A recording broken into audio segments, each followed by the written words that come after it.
Yeah, Deshpande sir, we can begin with. Yes, yes. Good afternoon, one and all. Myself, Dr. P.B. Deshpande. Welcome all of you to this post-lunch session. It gives me immense pleasure to introduce our next speaker, Dr. Bs Jagdari, who is working as principal at Mahatma Gandhi Vidya Mandir's Loknete Vinayakrao Hire Arts, Science and Commerce College, Panchvati, Nashik. He has more than 30 years of experience as an academician, of which 16 years are as a principal and research experience of 25 years. Dr. Jagdale has string of achievements during his tenure as a principal, which include Best College Award by Savitribai Phule Pune University for the year 2016 and bagging A grade in second cycle of NAC accreditation. The college received Jagar Zanivansa Award by Government of Maharashtra, which is about awareness campaigns for women empowerment, and by SPPU Pune for the best magazine Parijat in the university. Dr. Jagdale received Education Leadership Award for contribution in the field of education by Devang Mehta National Education Awards and Business School Affair. Dr. Jagdale is credited with starting various research centers, PG programs, bachelor's and master's in vocational training, and a community college. He is also working as nodal officer of Nashik district for national education policy. We are indeed very privileged to have you, sir, for this seminar, and I would like to invite you to start your talk on quality initiatives for sustainable development in higher education.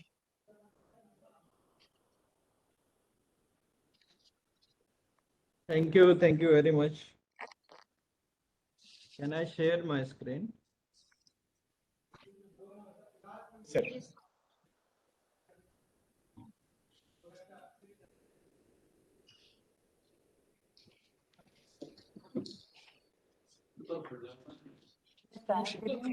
Presenting right, sir. You can share your screen.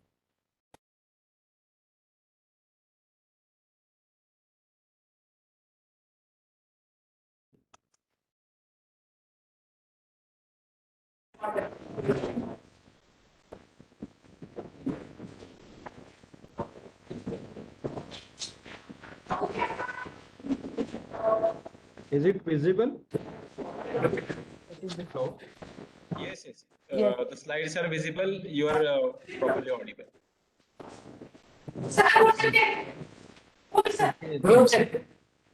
I request the participants to be on the mute so as to avoid the inconvenience to the speaker.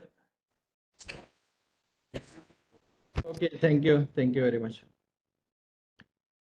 Respected Principal Dr. Ashwani Madgulkar, Madam of All India Shivaji Sri Shivaji Memorial Society College of Pharmacy, Pune. Coordinator of this conference, Dr. S.V. Gandhi, sir. Accuracy Coordinator, Dr. M.C. Damale, sir. Coordinator, Mrs. Aval Sarkar, Madam, and all the participants. I must thank the principals and coordinator who gives me an opportunity to interact with the eminent teachers and educationalists on the national webinar on quality sustenance and quality improvement issues and challenge. Definitely, I will be more happy to introduce first my institutions. Ours is the Art Science Commerce College. Our founder is late Karmayur Bhausahib, who was the educationalist and first revenue minister of Maharashtra state. He established this institution Adivasi Seva Samiti in 1945. Then in 1952, Mahatma Gandhi Vidya Mandir for the higher educations. Now, after introducing my college and my institutions, I like to interact you some important issues before us. Now, this is the one of the picture that is the Singapore most plan for the next 50 years and beyond. That is the Prime Minister of Singapore, Mr. Lee, and given some ideas and suggestion. That is the future of Singapore in the next plan. We are talking with the IDP of the institution, that Prime Minister Lee talking on the master plan of Singapore next 50 years. And he highlighted a lot of issues on that news. Likewise, this is one of the important, again, one of the newspaper from Singapore, that as per the Singapore, again related with the companies and industry transformation maps, and there is a one word area on such area of internationalizations and innovations issues. To be globally great, innovative, that is making innovators. This is the another news. I want to share one more news. That news is the top university of Asia for the 50 years running, and here there are given a list of near about 20 topmost university, and one of them at 11th position is the National University of Singapore. Okay, this is something about where we are and where other countries international level scenarios is. I just want to highlight. Okay, we will discuss something about the National University of Singapore. This is data available for the National University of Singapore, 11th rank all over the world. Now see the research publications, 11,580, something like the patent number is given 764. Again, patent granted inventions and technology license incurred. This is something the highlight the data regarding the status of such universities, world universities. बोलता हूँ कि sir मैं हर महीने 20,000 देता रहूंगा, मेरे पास इसमें पैसे तो अवेलेबल नहीं, हर महीने 20,000 देता रहूंगा. Okay. Is it okay? Sir. Okay. This is the something about the National University of Singapore world top 10 in 16 subjects. Again, there are number of subjects, they are world top 10. That is the data of Singapore universities. Now, this is the news about our India message from High Commission of India in Singapore, and he highlighted some of the issues. Near about 70,000 startup in country of India, making India third largest startup ecosystem in the world, and rapid growth e-commerce and expansion of 4G and 5G as smartphones. Something like India having a chance to number of areas such as research and innovation, IT, cyber security. They are given some views regarding skill development, renewable energy, pharmaceuticals and vaccines. These are the area where India can make chances to grow fast. India is the 5th largest world economy in terms of gross domestic products, GDP, and 3rd largest in terms of purchase of power parties. Now, this is the something views of our High Commission of India in Singapore. Now, again, I want to share one slide related with the Sustainable Development Goals and Saganna Mahite. Meanwhile, I will talk in Marathi when some slides are in Marathi.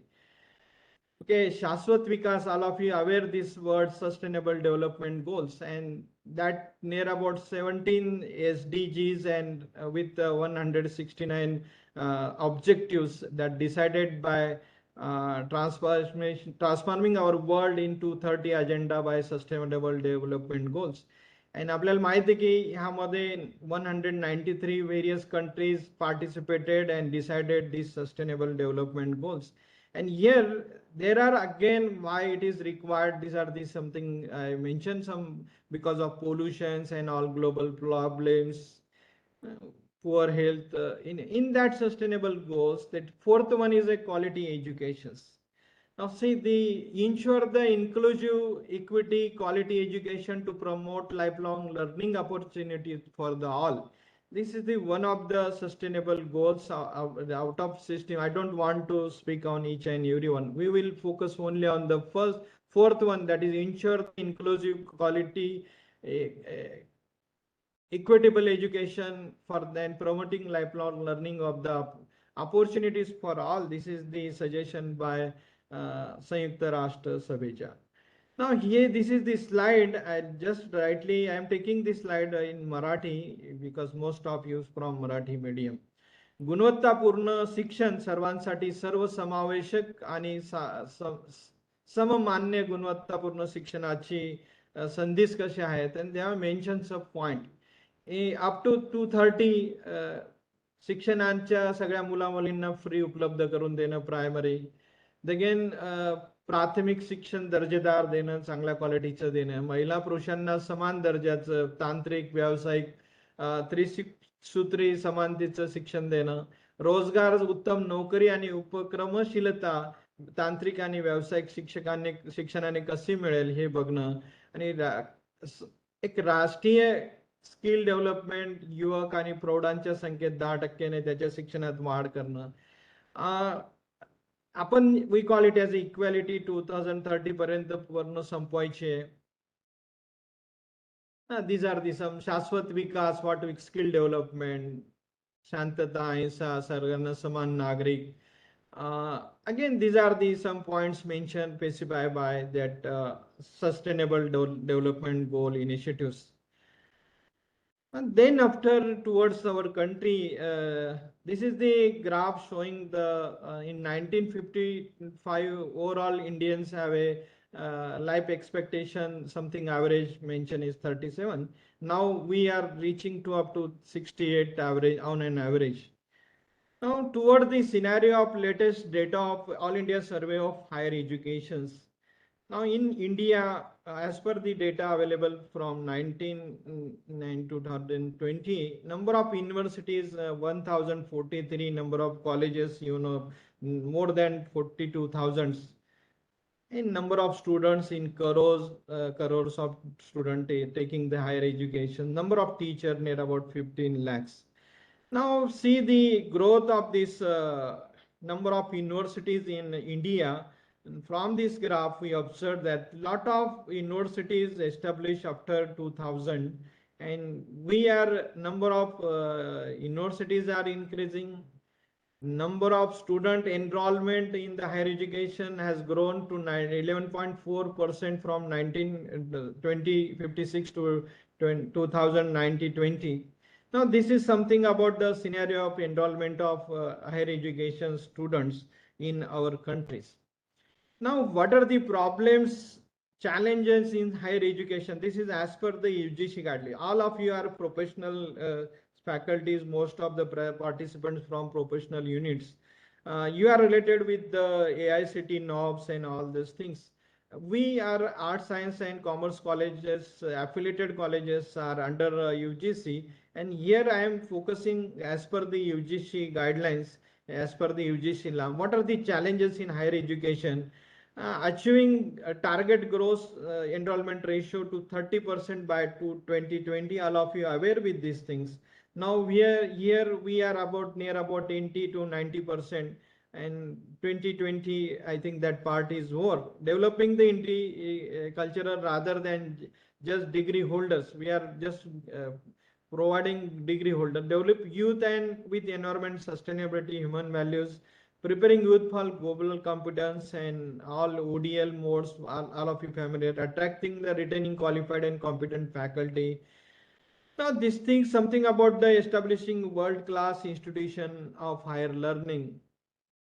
This is something about the challenge in higher, I'm just talking about, this is a 2018 agenda, enhancing the quality of academic and sponsored research, promoting applied research, innovations, incubation, and entrepreneurial skill developments, motivating the higher education to participate in accreditation. Okay, all of you are doing this. Industry institution interaction parameter is also highlighted.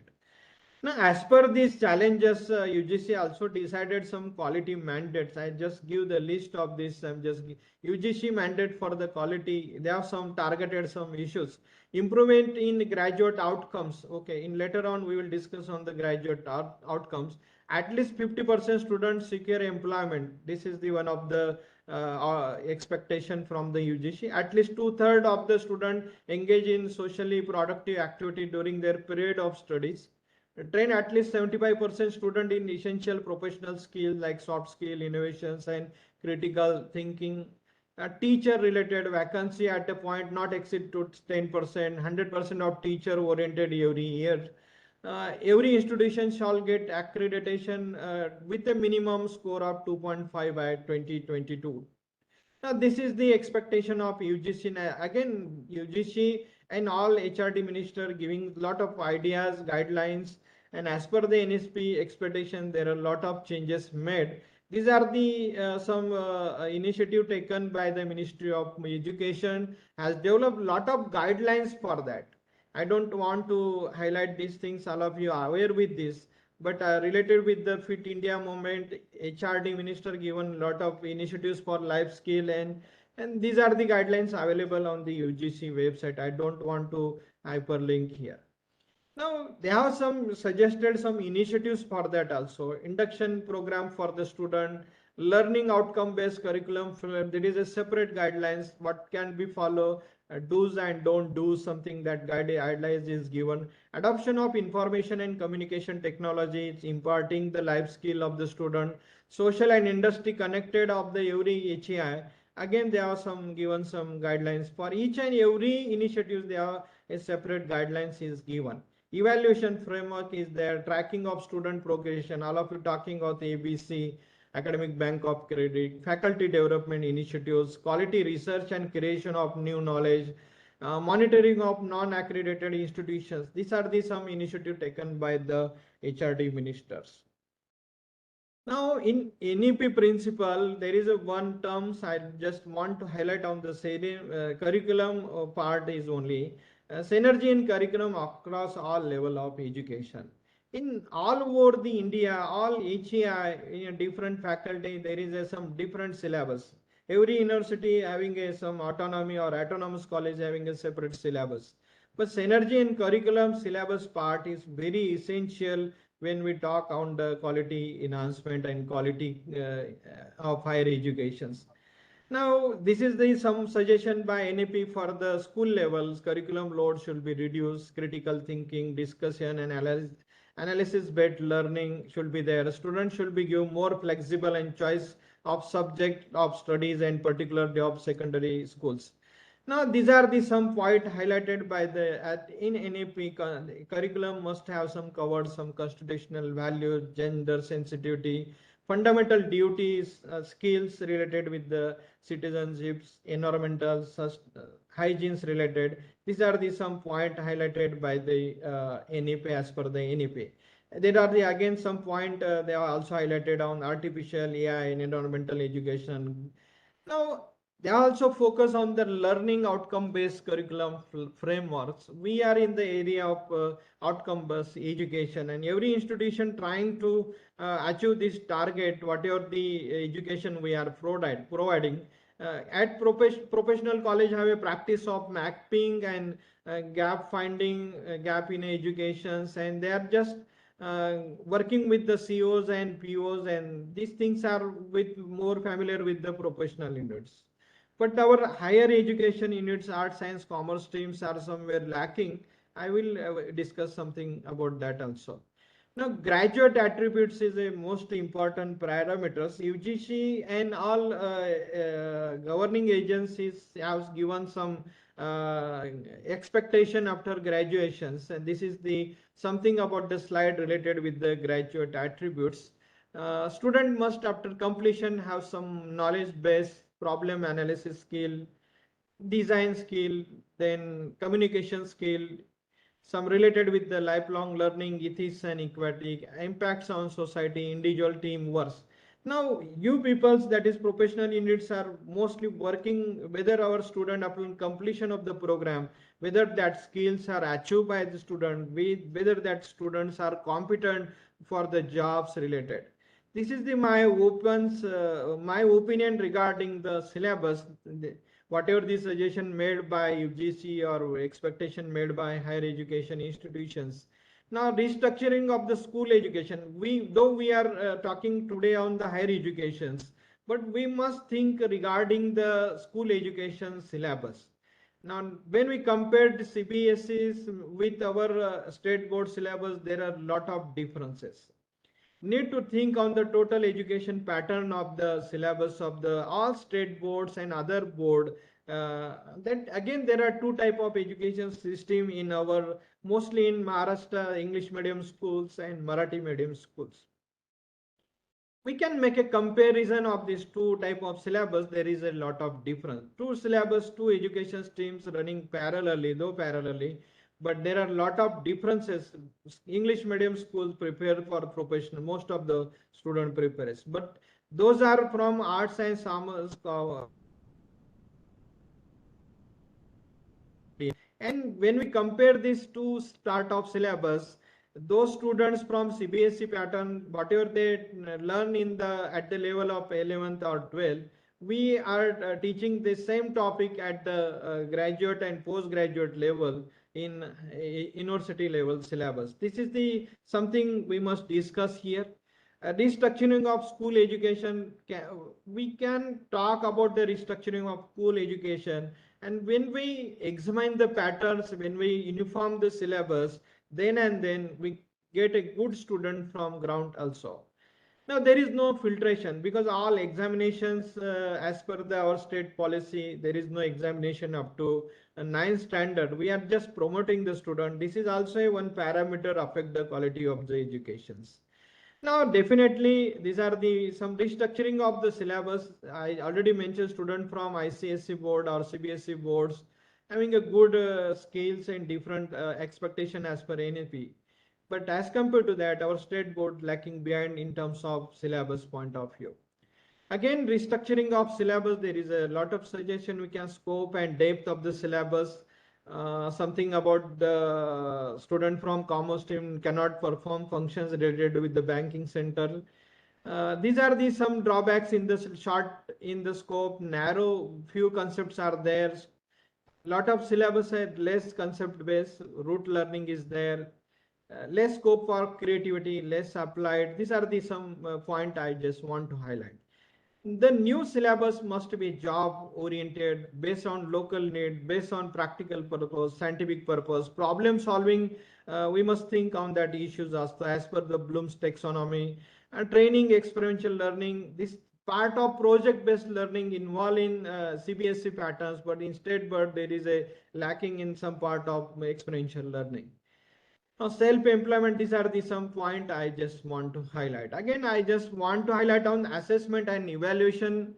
As per the NEP, continuous evaluation recommendation, problem-based assessment recommendation, technology intervention is there, digital repository of the fact is there.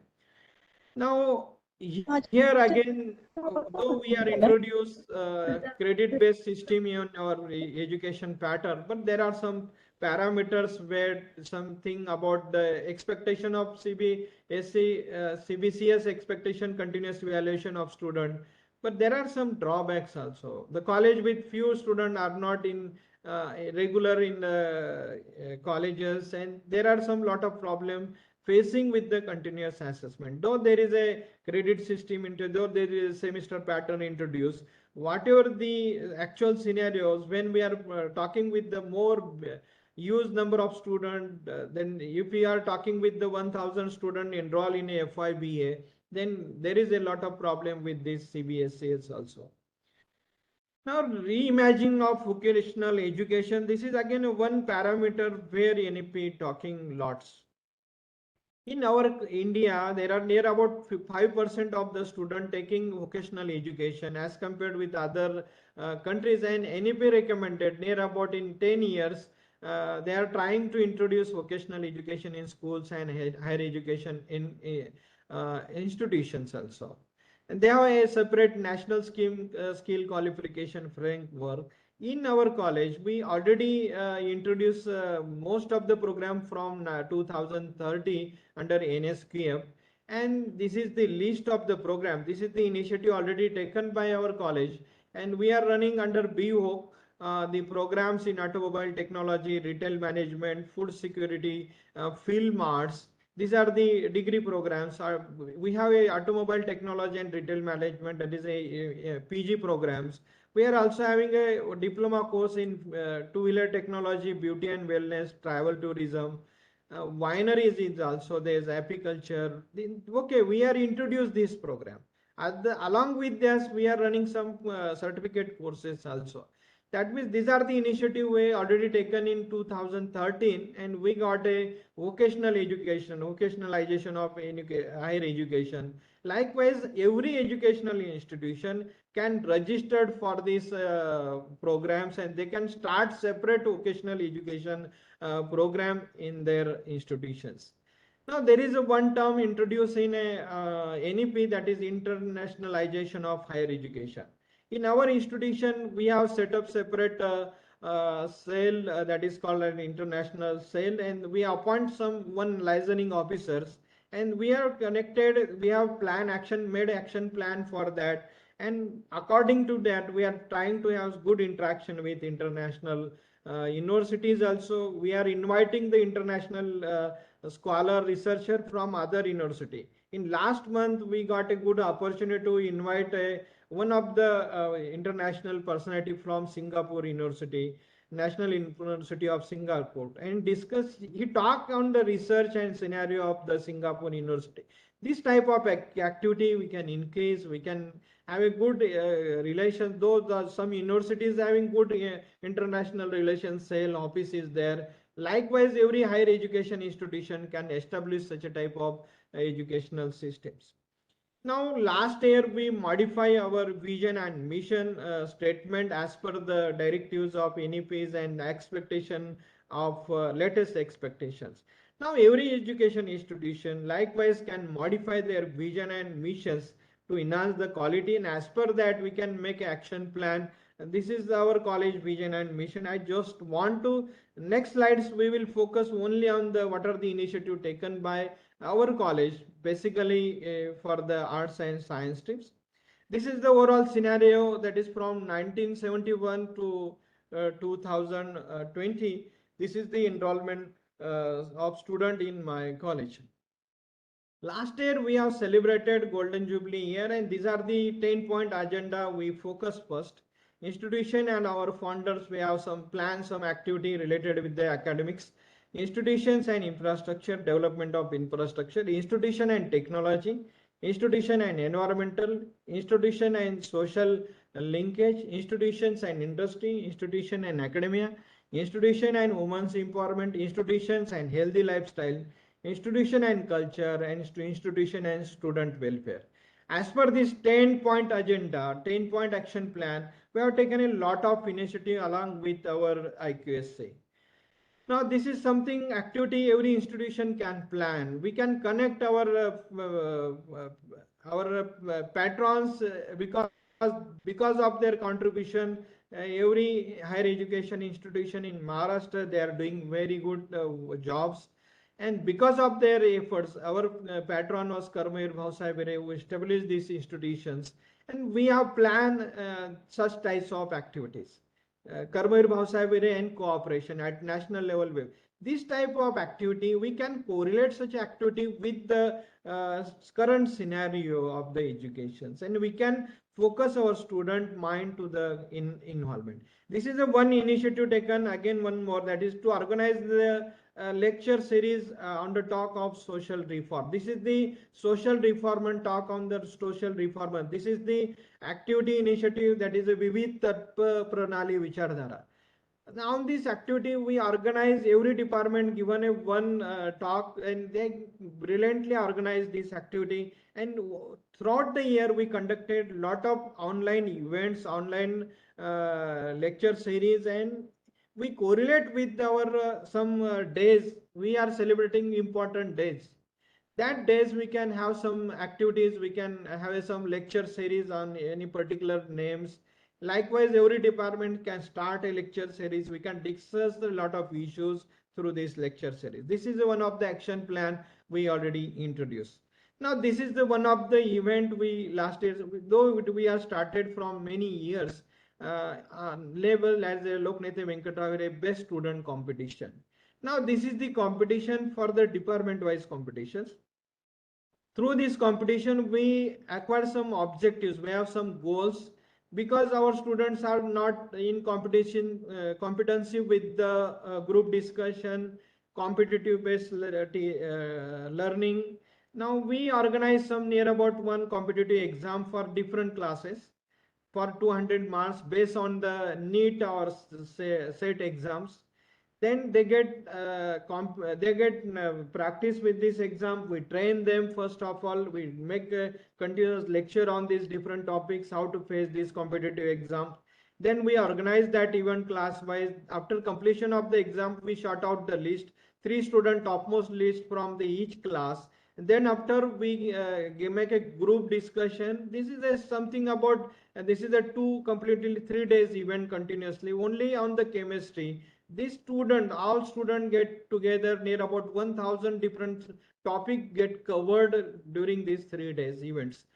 Every department after completion of this process find out the student, and that is called as best student of the departments. Every department finally we find out such a students and we appreciate them. This is a very good mechanism to involve the student instead of theory part to competitive based learning. Now, this is again important initiative taken by UGC to start the ICT-based learning tools. Focus on technology adoption in educations. I think all of you are aware with these things. But as per the expectation of UGC ICT-based learning, in our institution, we have taken a lot of efforts for that. These are the something suggestion by NEP.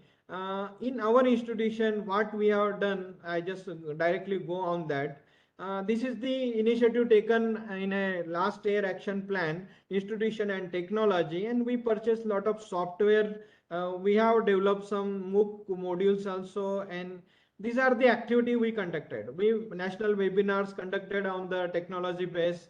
There are again we have taken a lot of initiatives for implementation of MOOC programs. And here, though ours is a art science and commerce college, but we have a local chapter of Swayam NPTELs in our college. Most of the engineering college having a local chapters of IIT Powai. Ours is also a IIT Bombay local charter under NPTELs, LCD ID number 4773. Last year, 291 students registered under NPTEL courses and completed all the student taken the interest and completed the ODL MOOC programs. This is the initiative. Every college can register their institution under NPTEL local chapter. There will be some licensing officer, nodal officer for that, and we can make advertise. We can make initiative for that. Okay, all of you are aware with the MOOCs and remaining. I don't want to waste my time. This is the something about the digital educations, because all the art science and commerce college students are lacking behind in ICT facilities. This is the NGO Bharat Vidya Bhavan Free Computer Training Center. It is from Indore, and that NGO providing this program free of charge in my college. There is a separate training center is there. These are the courses running in that center. And this is something about the data number of student complete. This is we are providing free of cost for the students. Again, from last year, we have started the computer and its application 30 hours certificate. This is the something about provide the computer education in Marathi language. And every year we are conducting training the student in local language, though the computer in local language. And this is the something the one of the best practice of my college. Now we are also taken the initiative for the faculty development. This is the UGC and NEP suggestion. There are suggested as per the UGC mandate faculty awareness training initiatives. We must take some seminars. In last year, we have taken the initiative to organize the international conference, national conference, local conference, some training of the staffs, and near about 3 international, 3 national, 13 state levels, and near about 30 regional levels conference we organize. We have a good MOU with this Guru Govind Dev Teaching Learning Center under MHRD, under Paramoh schemes, and that we have a linkage with this center of training center under MHRD. And every year we conduct the training programs in our college, and all teacher staff get trained with this. This is the 10 days training program under this training center that is under MHRD. Now, such a type of initiative, every higher education institution can have some MOU with some training center, and we can organize a continuous training initiatives for the staff. Definitely, that will also contribute a lot.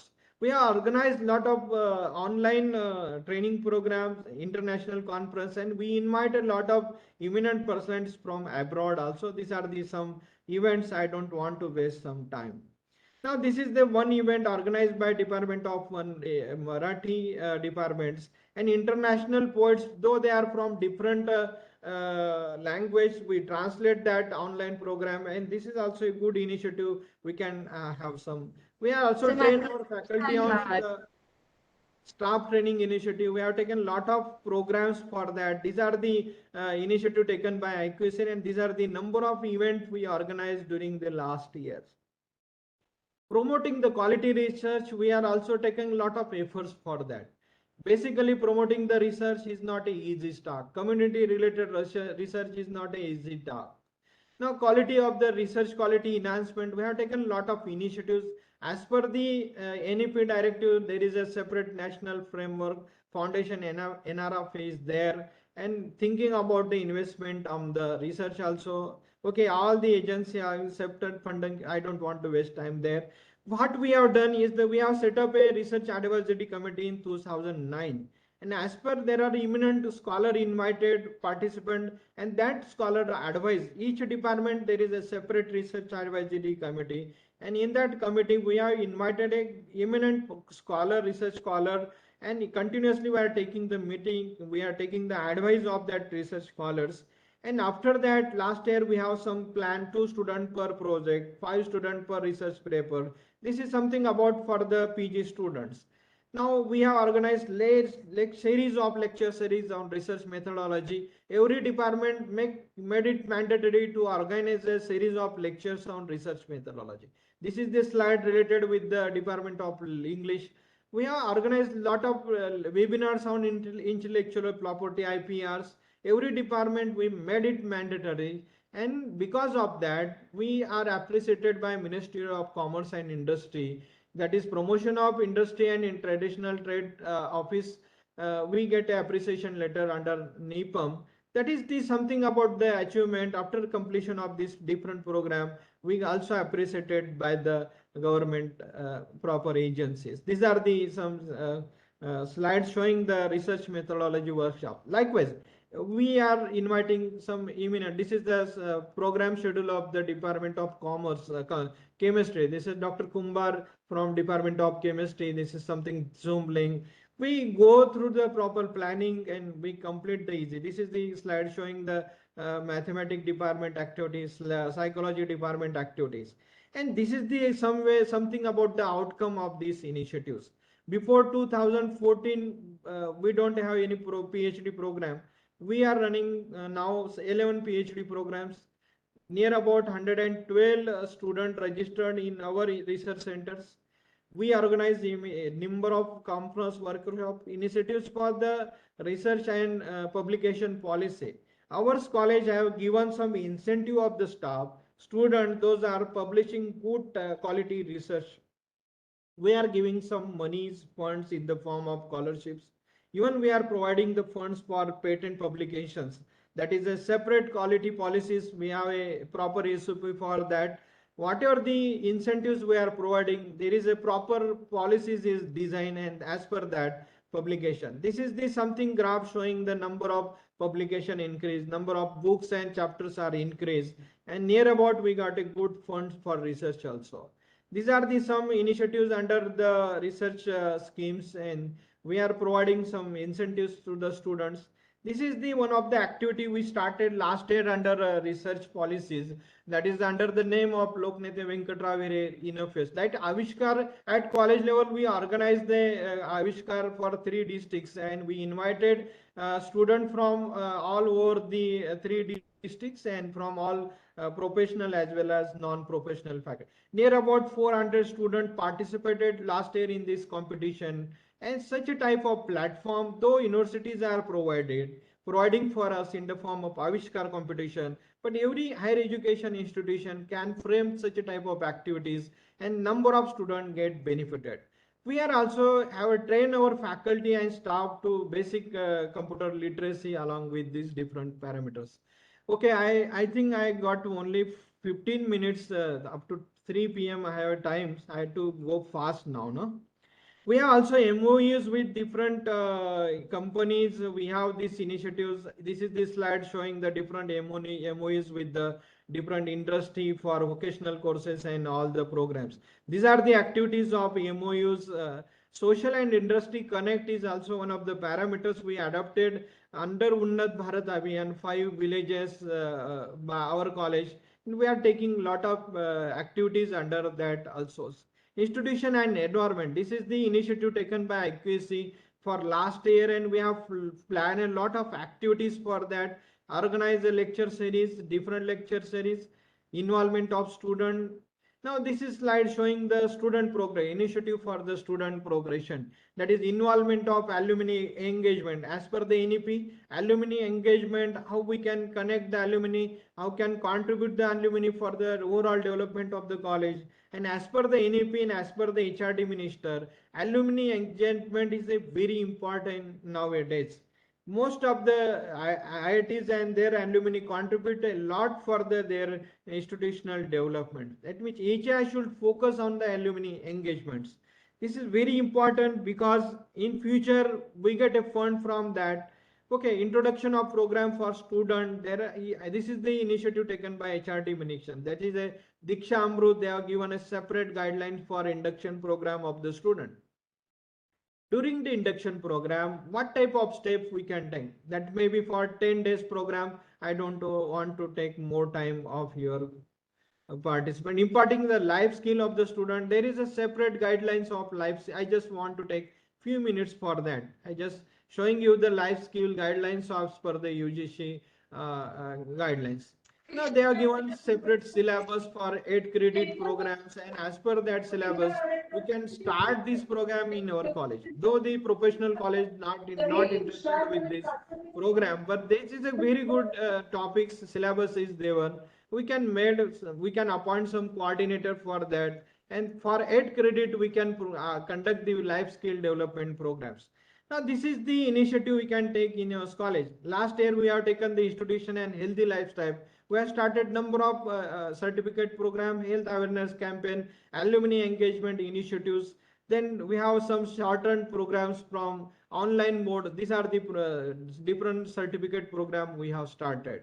Now this is something about the entrepreneurial cell. We have set up a entrepreneurial cell. Under that, there are number of activities we are conducted. Train the student. We have some MOU with the entrepreneurial initiatives, and this is the one slide showing that activities. Every year we conduct the net set workshop for department wise again.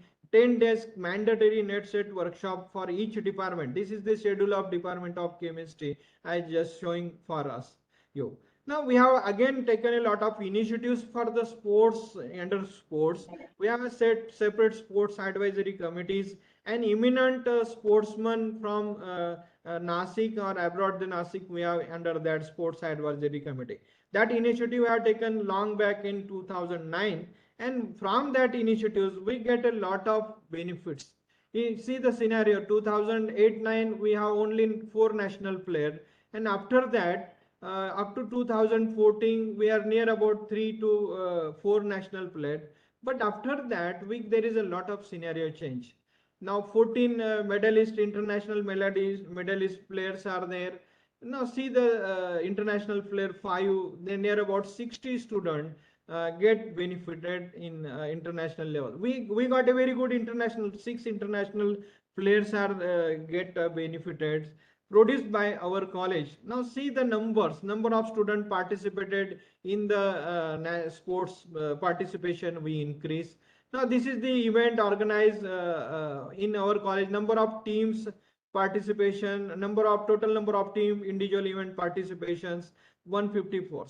Now these are the international players what we already talked. Now such a type of initiatives we can make. We have a good interaction with our alumni of NCC. There are one NGO is there, and that NGO contribute lot for that. and we get a lot of achievements. Every year we got awards for our one student from NCC participated in Rashtriya Parade. This is the achievement of NCC, but we are taking lot of efforts for that. Again, we already talk on the program what we are. This is the syllabus. We make it free of charge. We made it mandatory for FY levels, because we are expecting the student from computer digital literacy. When we are talk this topic in local language, because our students, most of the commerce side students, they are not aware with the computers. But this type of initiative you can made in your college. We can make it free. We can champion these students. This is again a different courses we are running in your college. This is one of the program Modi Lipi certificate course. This is again a very good program. All students, 100% those are enrolled. They can write in Modi Lipi. This is again a language preservation is also highlighted in NEP also. Now institution and student welfare. We have taken a lot of initiatives for that also.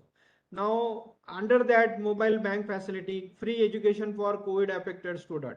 We are adopted the student, those are COVID affected. Again, scholarship we have started, sports alumni retired teacher scholarship we have started, student insurance schemes we have started, adopting the one student per teacher. This is also an initiative taken last year. And these are the, under the Apurva Dattak Yojana, we adopted the student like those having no parents, or those parents get expired during COVID, or Apanga Mula, Divyang students, we provide the scholarship for this student under the Apurva Dattak Yojana. Again, this is the initiative by taken under CSR funds. Our 180 students get scholarship near about 15 lakh under CSR from Malabar group of CSR initiatives. Now, such a type of initiative we can take, we can make efforts for that, we can appoint a SWA for that, and that type of benefit, we got a near about 180 girl student scholarship, each one near about 8,000 to 900 for that. Now, this is the expectation of the student. This is possible. Under student welfare, we organize number of events at international level, state level, and we made it stage platform for the student, such that this learning initiative, that is the at whatever the graduate attributes expectation after degree program, when we provide such a platform, then student can groom, we can make it champion, we can make it as a good leaders for the society. Institution and society, again, this is our prime responsibility. We must have some good relation with the society. Society involvement is very important. Every HAI should have good relation for that. This is our plan. Sports students adopted one school. They train the student. NCC training, though we are tried for the training, but we are not succeed in that. Our expectation, we have a good NCC 50 student. One student can train 50 students of the school. Then NCC training, they may get some skill there. ICT awareness, some health awareness, and these are the practice we are already did. We are providing the training for the adult Twinkling lab. In our institution, near about 21 adult Twinkling lab in a different school. We are guided them. We are sanctioned fund for the schools, and separate adult Twinkling lab is set up in that particular school. Every teacher from electronics and physics department given some responsibility. I will talk in best practice when we discuss that. Last year we got a road track international award for that. We got a road track citation for that, because of during COVID pandemic, our road track club, we have a Loknete Venkatrao Hire road track clubs in college.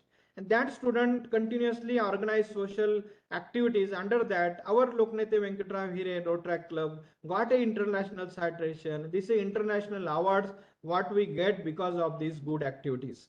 Institution and women's empowerment is also important parameters. We can focus a specific IC, whatever the internal complaint committee, there is a separate team. We can make an action plan. Every week we can organize a number of initiatives for that.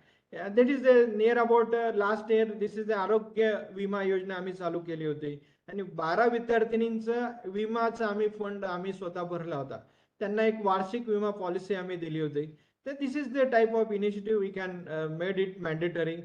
This is something, this is a Miss Universe we invited in the college and make a training for the women students. त्याच्यामुळे त्यांचा एक grace तयार होते, grooming तयार होते. This type of activity you can organize. Again, every department organize number of activities for that. Institution and culture, these are the different, we made some film arts from our BWOC film art department. Last 2 days our students make a very good film on the anti-ragging. They make a film near about 6-minute film on anti-ragging, and I will definitely share the link of that film to your coordinators also. Likewise, every educational institution have a number of planning and action plan. They can make a number of initiatives for involvement of students. Lastly, I want to share some best practice from my institutions. This is the activity we are introduced long back from 15, near about 15 years. That is, those are having good achievements in the social fields.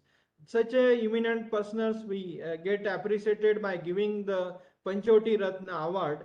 And these are these, most of those are good achiever. Every year we are providing awarded them as a Panchoti. These are the alumni from our student. This is the आयुक्त महानगरपालिकेचे आमचे आयुक्त होते भोये म्हणून त्यांना दिला होता. This is a good singer, professional singer. This is also a alumni. ह्या ज्या लेडीज दिसत आहे कविता पाटील, ह्या आमच्या नाशिकच्या जे काही शववाहिनी जे शेवटच्या अंत्ययात्रा असते एखाद्या माणसाचं, ते सगळं काम त्या महिला करतात. यांना इव्हन स्टेट, आमच्या अवॉर्ड नंतर त्यांना state national level awards achievement मिळाले.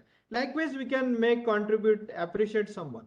This is something about contribution of faculty for government sponsor project. Now, Atal Twinkling Lab, this is a very good scheme of the government of India. Every school have a different setup of Atal Twinkling Lab. In our help of faculty, we have near about 21 schools are established, and this is the objective of the scheme and evidence of success. Again, we have a good correlation with the CMET of Pune, and that director of CMET, Mr. Kale, last year invited in our college. We organized a training program workshop, and this year near about 9 students get selected for the internship in the CMET from our college. This is the interactive session organized with the help of this CMET. Now, that type of initiative we can take. This is the other activities, that is the restoration of ecosystem through drives of biodiversity. Now, this is the objectives and some evidence are there. Now, e-waste management by reuse of electronic components. We are running PG program in electronics and also UG and PG of the electronic department program. What they are doing, they are using wastage e-components and they are making some kits for the experiments. That kit may have use for the school level experiments, and this is the good practice. Mental health awareness through a celebration of various activities. This is also very good activities conducted by Department of Psychology. Under that, we train the student, we train the community, we make as a advise the community. These are the activities that were conducted. We have a Gandhian Study Center under UGC also. These are the objectives and evidence of success. And number of activities under Gandhian Study Center we organize. This is the international conference organized under that, and Honorable Tushar Gandhi was the chief guest for that events. Likewise, we can interact our students, we can with the eminent personalities, and number of initiatives we can take in the college. Lastly, I want to highlight some tip. Pick up a fundamental knowledge. This is very important. Pick up a writing skill of the student. Pick up a communication skill of the student. Advanced skills and knowledge. Join STEM professional societies. That is very essential. Grow your network. When we network somewhere, our institution with number of national, international, our NGOs, those are contributed for the grooming the student. We can must have good networking. Build up credit with others. Get things done ahead of time. Be curious about the other field. Never stop learning, never stop thinking, pay attention on own mental health. Now, these are the something we must focus. And all whatever I shown you, whatever I discussed within a period of 1 hour with the initiatives taken by our Lokneti Venkatrao here at college, it is because only of the teamwork. Instead of teamwork, we can't achieve anything. This is the last suggestions. Every higher education institution should have a good number of team of teacher, non-teaching staff, students, and then it is possible. Thank you for inviting me, discussing with the quality initiatives. particularly case study of our college, Loknete Venkatrao Hire College. Thank you very much for the inviting me for this discussion. Okay, I can stop my sharing.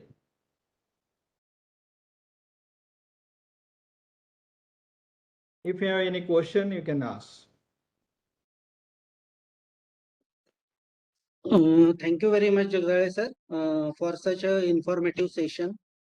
As you have highlighted about the challenges in the higher education, along with the UGC quality mandate targets, and also you have briefed us about the importance of different ICT tools and the importance of co-curricular and extracurricular activities for overall student development.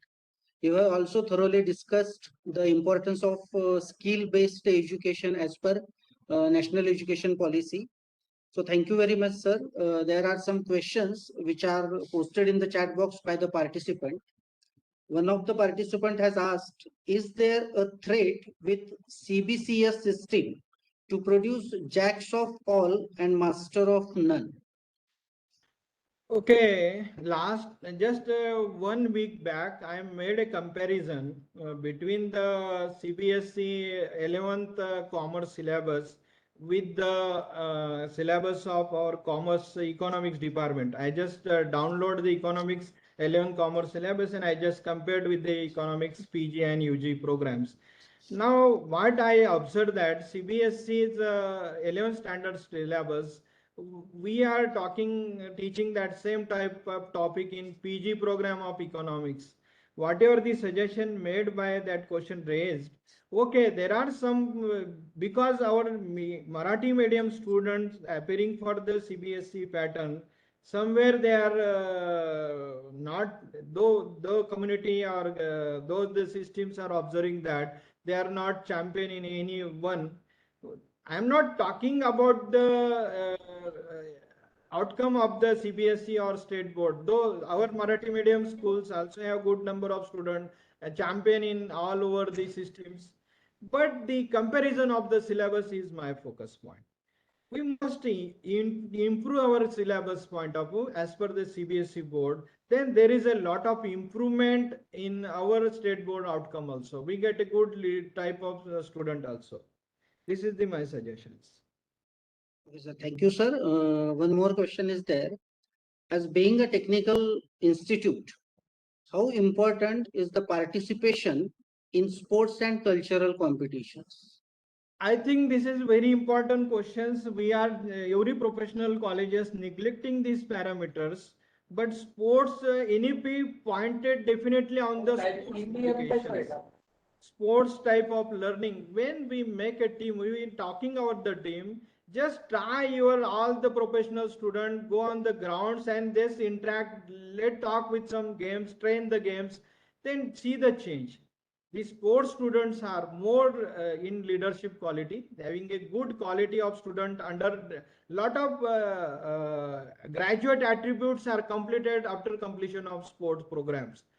We are making the student, expecting the student overall leaders. We are expecting the overall leaders. Those students, if you made it champion in sport, they may get a good job in another sports quota also. We are not kept aside the sports professional college. I think that this is not a good. You should make focus on the sports initiatives also. It is possible. I think lot of sports professional colleges having good number of sportsmen. They are playing in national and international levels, but that number is less. You can make some planning. We can arrange some linkage with some local international players, local grounds, international grounds, made that facility available for your students. Then and then you get some lot of scope. I think that is good.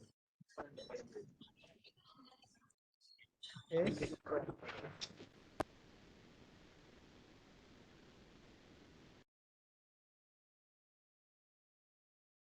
Is there any question?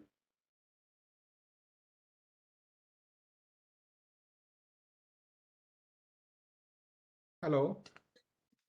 No, sir, there are no questions. Once again, sir, thank you very much on the behalf of AISSMS College of Pharmacy Thank you for such a nice session. And now I would like to invite Dr. Mithun Bandivedekar to take over the session. Thank you very much. Thank you.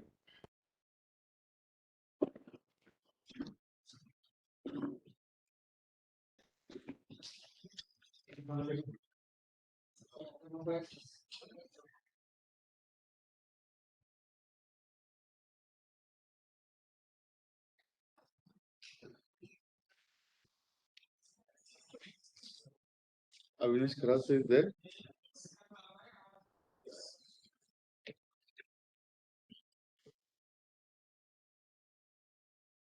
Welcome, sir. Welcome, Avinash Kharas, sir. Am I audible? Yes, you are audible.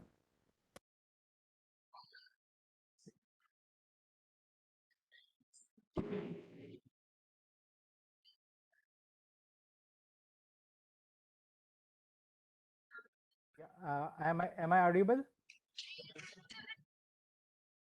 Yes, sir. Okay.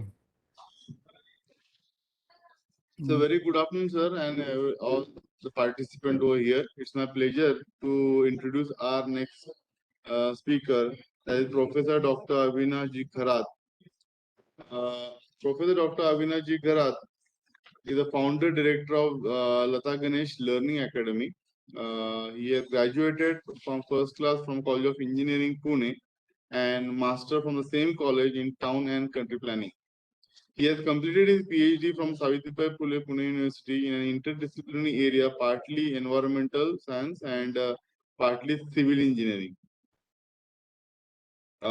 He has worked in pharmaceutical industry as a civil engineer for almost 6 years. His academic career started with Bharati Vidyapit College of Engineering as a lecturer and upward rose to the level of principal. He was the first principal at Bharati Vidyapit College of Engineering for Women. He then joined Diva Patil College of Engineering, Akurdi. He was selected as the principal for the newly formed Yashwantrao Sawant College of Engineering, Pune. And over there, he implemented new ideas related to laptop-enabled classrooms and many other teaching aids, with more of digital teaching aids that has become part and parcel of the nowadays learning in COVID-19. He has been invited by different agencies and institute to guide them more accreditation. As a researcher, he has published more than 25 papers and interacted at international forums. He was invited by City University, New York, USA, to discuss the path of breaking research related to groundwater exploration. At present, he is the founder director for Lata Ganesh Learning Academy and is the institute dedicated to lifelong learning, principally in the area of dowsing and other skill set required by the adult learners. So I welcome you, sir. Thank you very much. Yes, sir. I can So, share my screen. Yeah, of course, sir. Okay.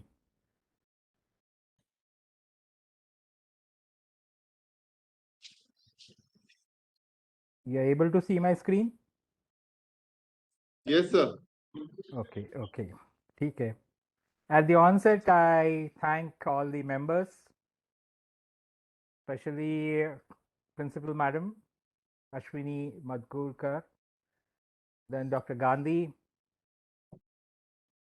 coordinator, and many people who have directly, indirectly put in their efforts to work in this particular domain.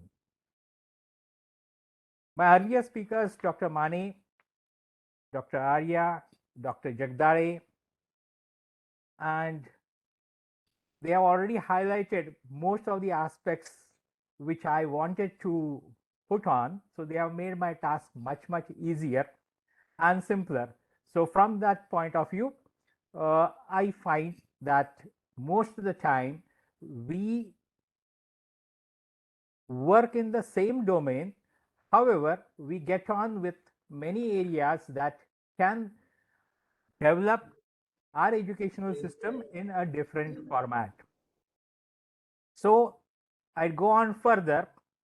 Whatever I'll be speaking is based on the AQAR format from the NAC website, which relates to the new education policy. And based on this new education policy, some things which are totally different.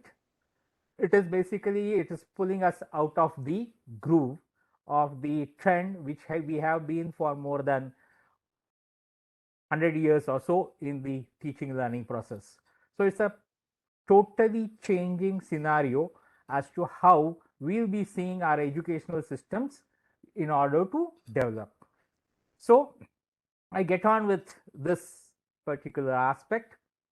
Maybe all of you know this Sensex stock market and the other part. So from that angle, you're able to see my slides? You're able to see my slides? No, sir. I think so. Okay. Now it's okay? Yes. Yes, sir. It's visible. Okay, okay. ठीक है. Thank you. So maybe we have been talking about quality sustenance, and especially in educational institution, which normally we rate it with the rankings which are there. And unfortunately, none of our institutions are in the top 100 with the world rankings which are there. But slowly, this new education policy is trying to bring us into the ranking mode and trying to introspect our teaching learning process by giving us new insights so that we can work in a different format. Now, why we have put this slide is because on daily basis, you know the health of that particular company and the quality sustenance of any company which is there in the field. So from that point of view, one example is that our educational systems also can work in this particular fashion. For example, if at all a company is not performing well or has some sort of quality issues, you can take previous examples of some of the companies, especially pharmaceutical companies, wherein some FDA requirements come in and some of the products are, say, taken away, and then immediately the share price of that particular company goes down. Now, it is direct implication of the quality which is required to be maintained, and if it is not maintained from the point of view of the requirements which are there, or the requirements are not fulfilled to the specific requirement of regulatory authorities, then automatically the quality of that company is judged and it is reflected in the share price which is available in that particular mode. So on daily basis, all these companies are always on toes to see that the quality is sustained. So in our educational institute also, we need to sustain the quality. Now in what form, that I think so the NEP has put it in a very, very lucid manner, and I'd like to demonstrate that with reference to the national education policy and share market part of it. So what it has put in is 6 basic things which are required. One is the multidisciplinary approach or the interdisciplinary approach. So we were cocooned in maybe in art stream, science stream, commerce stream, medical, engineering. So we had our own closed compartments and our own closed channels. So we used to work in that particular area only, hardly getting on with some interdisciplinary mode. Then we have the next part, which is academic bank of credit. We'll dwell on this in detail. The third is related to skill development. Fourth is related to appropriate integration of Indian knowledge, which was there earlier, into the mainstream. And for that, they are specifically mentioned using the online mode, means not taxing the regular teaching part which is there. Now, the next part is related to focus on outcome-based education, or that is OBE. And the last one deals with distance education or the online education mode. So we'll go one by one. Multidisciplinary or interdisciplinary approach. One of the requirement is holistic multidisciplinary institution. Now, as we have been, maybe most of you are working in universities, and most of the time we find that in an affiliated university, whosoever has the major power tries to rule whatever the part is there and get things as per their style in the process. So when you are working in multidisciplinary part, any education which you take is not limited to one particular discipline. It has an angle of other disciplines also. Suppose I am taking, say, education in pharmacy, then pharmaceutical requirement from engineering aspect is there because I require an equipment to manufacture that. Then I require a management system wherein I need to know how I can manage this particular, say, process or formulations which are there. And then I have to have a marketing part also wherein I can market that. Similarly, I need to know the interaction or whatever the development is there in overall field so that we can work in that particular area. So specialized education, yes, it is required. But in order to set up a business, in order to set up a work culture, we require knowledge of interdisciplinary things. You may say you require political knowledge also, you may require many other issues and so on. So it is not limited to what we call it as a particular discipline, and you can't say that I don't know finance or I don't know finance management. You require all that aspect. So every rupee spent by a parent in fees for a particular student or maybe government in terms of fees, that's a financial management which needs to be addressed by the student, and the students need to be made aware as to why, how somebody is spending something or how somebody is investing material or money in their for their learning, and how his learning is going to multiply it 10 times, 20 times in his life. So from that point of view, holistic multidisciplinary institutions would be the need of the day. So in one campus, maybe engineering, you have pharmacy, you have management, you have arts and commerce, you have film, and so many things. If they are together, everything which is required in the real life can be there in a small group. So a campus would be such a thing wherein it will be a small world wherein all the things of the life skills which are there can happen and you can work in that particular area. Similarly, there is a second point, which is the integration of humanities with science. So unless and until we have values, unless and until we have some, say, apathy or empathy to all the beings, then whatever science which we are trying to create, whatever science we are trying to learn, that integration, if it's had, then good will always emerge. Point of view, this integration part plays an important role in an organization. Another thing is flexible and innovative curricula. Now, if you see most of our universities, curricula or syllabus is revised in, say, 4 or 5 years time.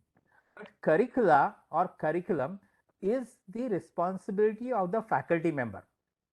Now, if a topic is given, one faculty member can teach in a style which he or she might have understood.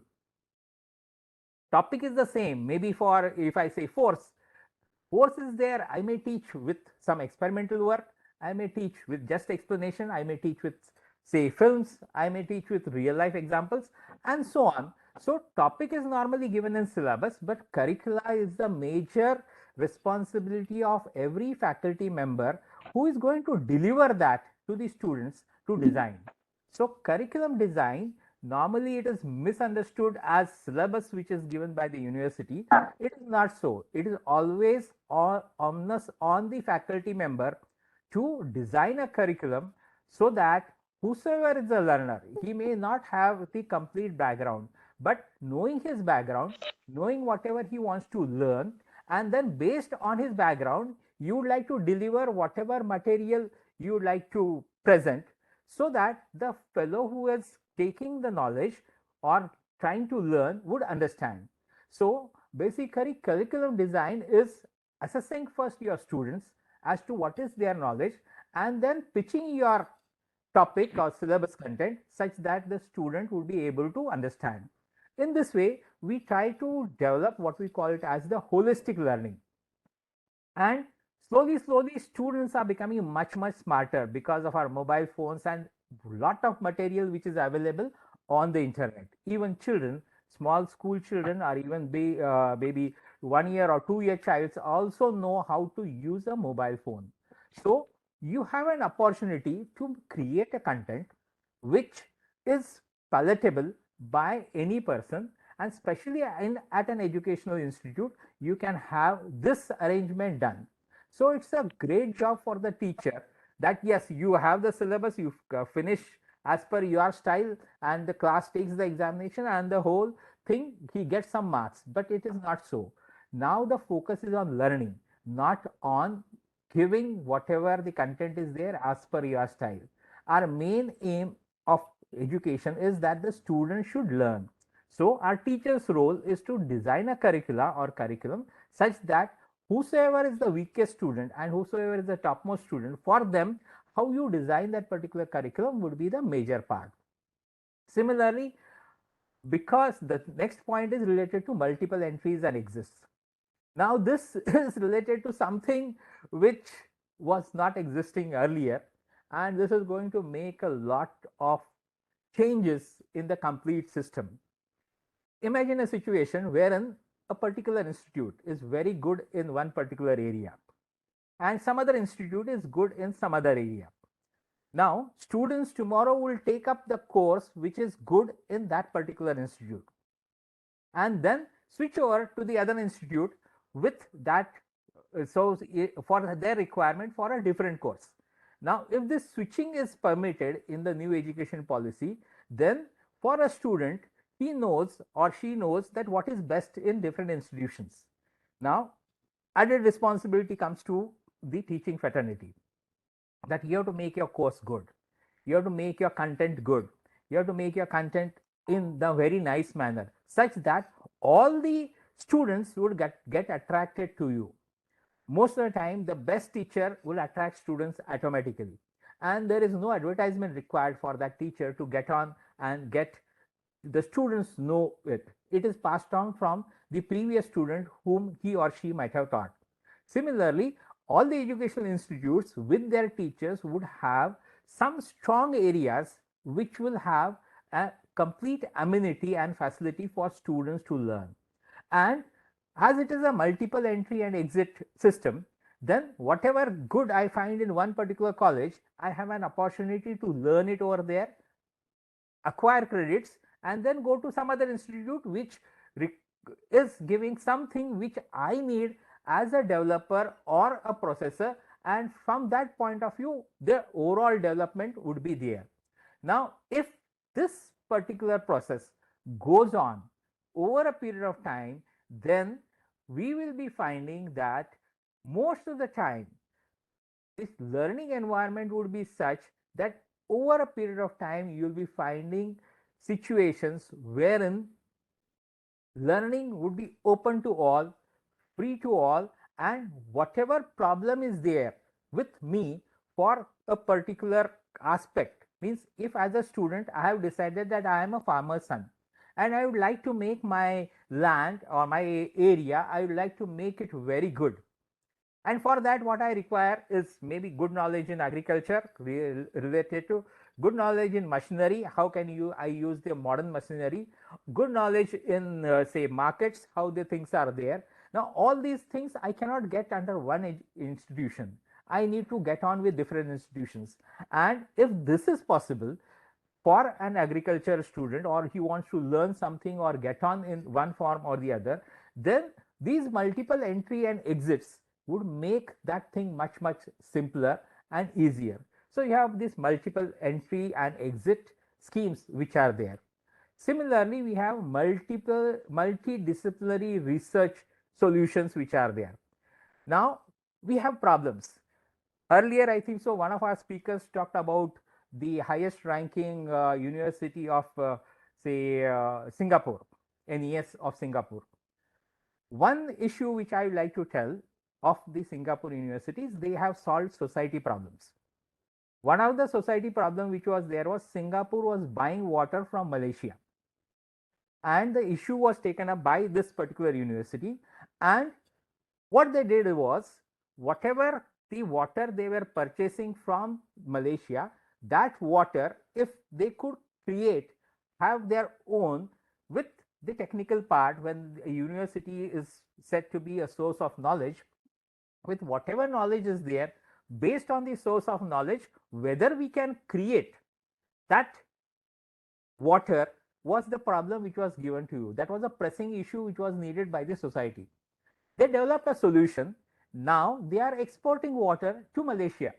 So in this particular manner, once you have that multidisciplinary research approach, all of them come together and automatically this type of development takes place. So maybe we are now in cocoons working in different areas, but the new education policy will bring it in a format wherein we take up some societal problems, and based on the societal problems, group of institutes work in that particular area or universities work in that particular area and automatically give a solution which is going to change the requirement of the country, and overall we may be an exporter of that particular material. So in this manner, you'll be finding that we can work in a different mode. I think so. The problem with sharing. Okay. Now, what are the good practices which are there? Over a period of time, you develop some practice. So, if multidisciplinary and interdisciplinary part is there, a good practice would be developed. You need to document it properly, write it down properly, and then maybe share it, maybe during your NAC team or maybe whatever the visits are there. Now, this is academic bank of credits, which is another area. Earlier, if I go to the share market example, we have CDSL, means whatever shares you purchase of different companies, it doesn't go down to the brokers, it goes down to the central depository scheme listing, where the central depository part is there. So tomorrow I may be anywhere, my shares are deposited in over there and I have the shares to my credit. Now similarly, as we said that we had multiple entries and exits at different institutions, whatever credits I'll be taking, now those credits I can transfer it and I can deposit it in what we call it as the academic bank of credits because of the multiple entries and all that. So moment if I want a degree and if my requirement is about 40 credits, then once I finish 40 credits with different institutions giving their examinations at the end of the course, automatically I am eligible for a degree related to that particular part, or I am eligible for a certificate related to that particular area, or at a stage I am eligible for a diploma in this particular manner. So I may take those credits at the national level, I can take them at the international level, and based on that, Indian and foreign institutes can collaborate, and once the collaboration is done, automatically we can have the degrees related to the collaboration which we need to develop.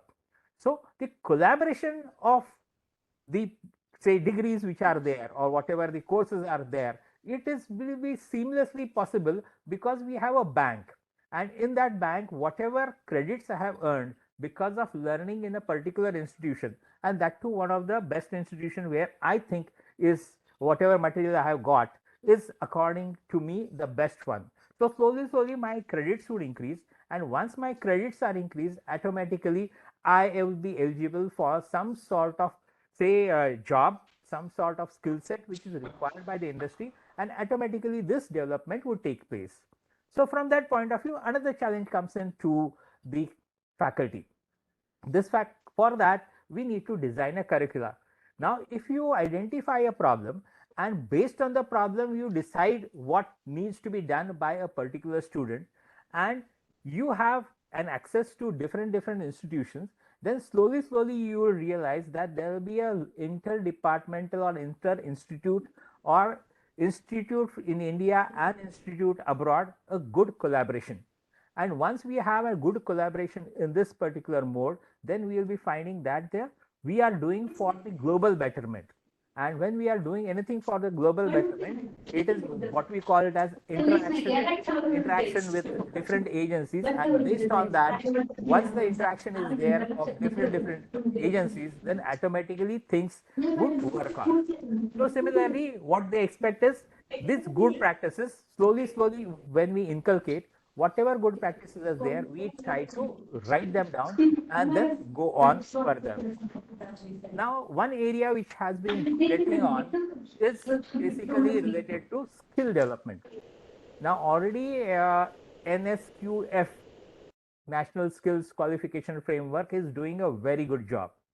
Slowly, the skilling part which is there, for which education is highly essential, this skilling part is being taken into consideration in the mainstream. It is coming from the school level to the diploma level and the other part.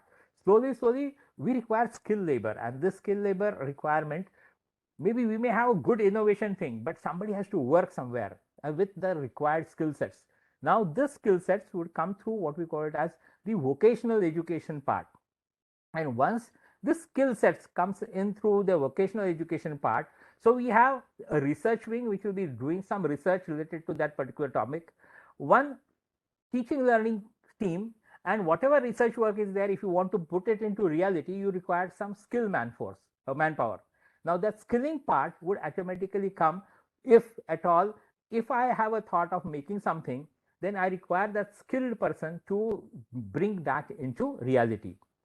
Similarly, we have value-based education, wherein the humanistic, ethical, constitutional aspect has to be taken into account. Now, this is a gray area and needs to be done with a proper thought.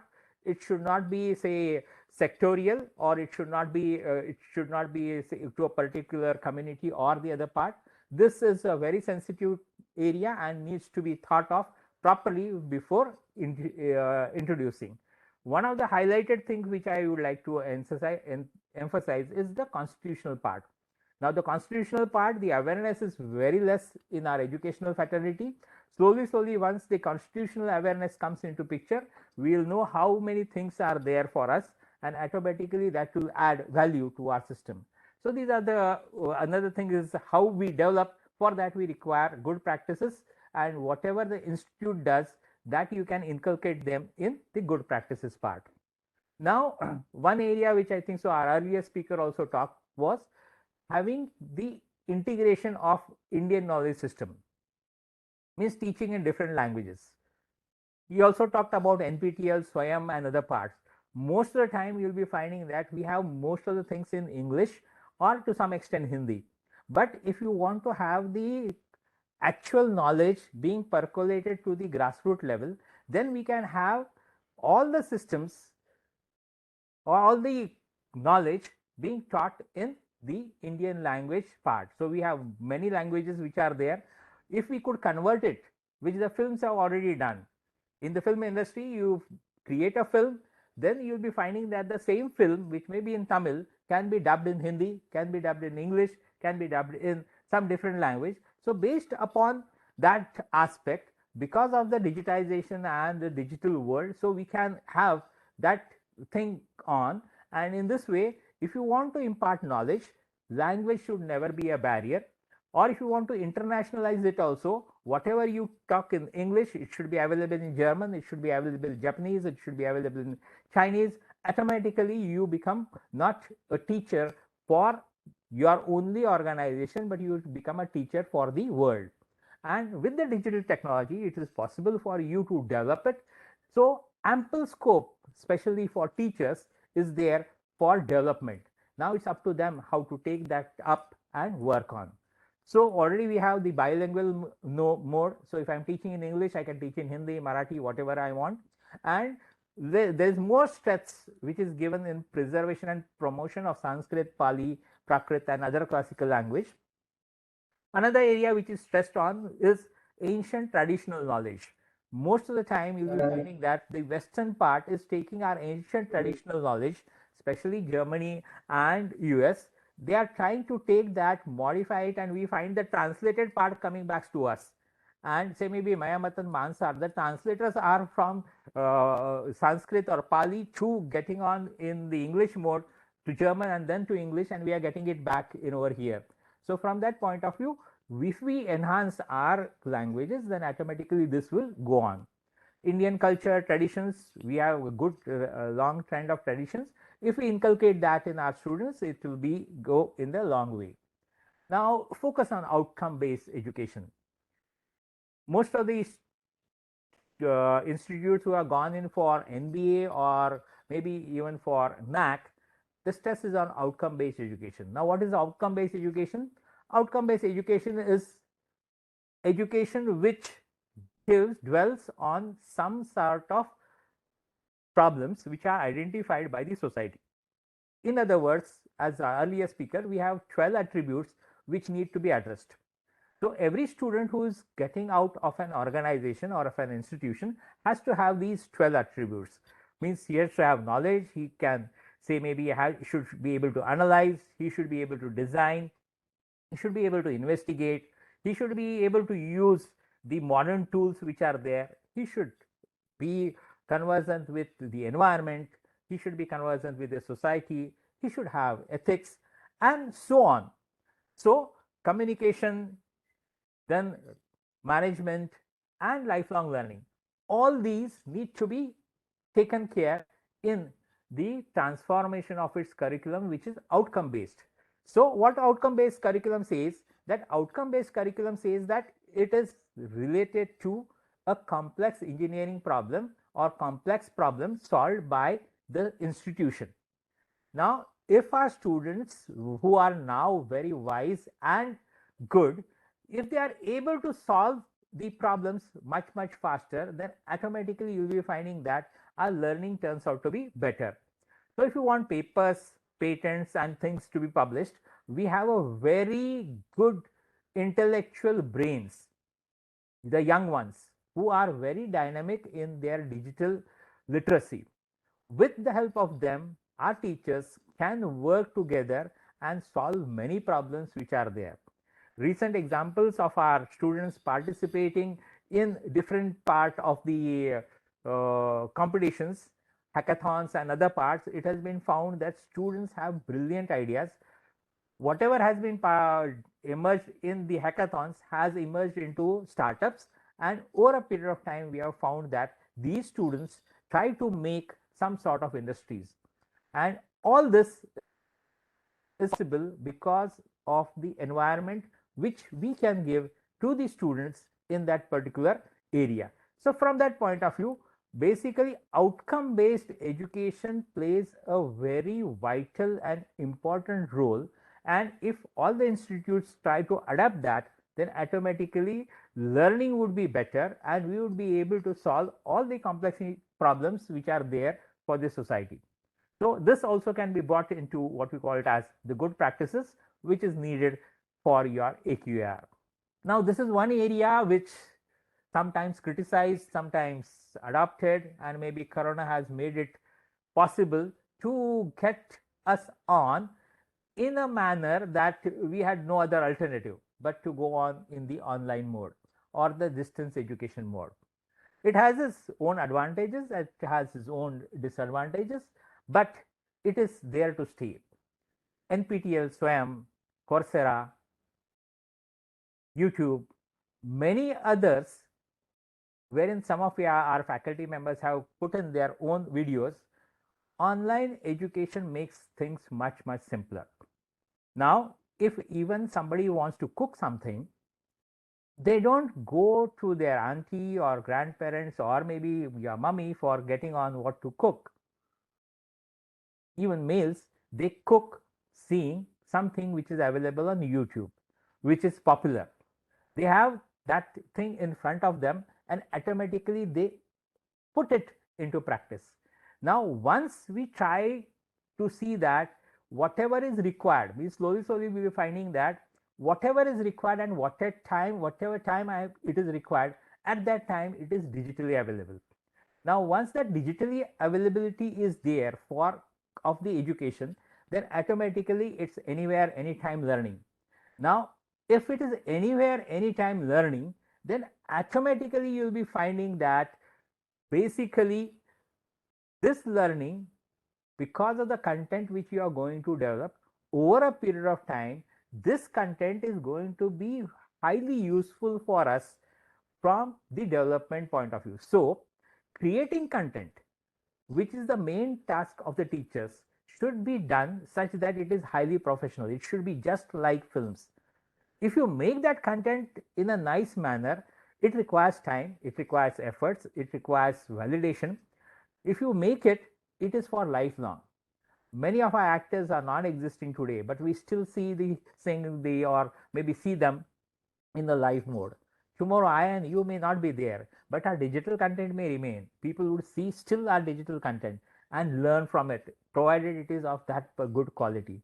So over a period of time, what opportunity we have is that we may have limitations of the classroom teaching, but once you have a digital content online, automatically it is available 24/7, and because you have created, you have taken care of all the things related to that particular content.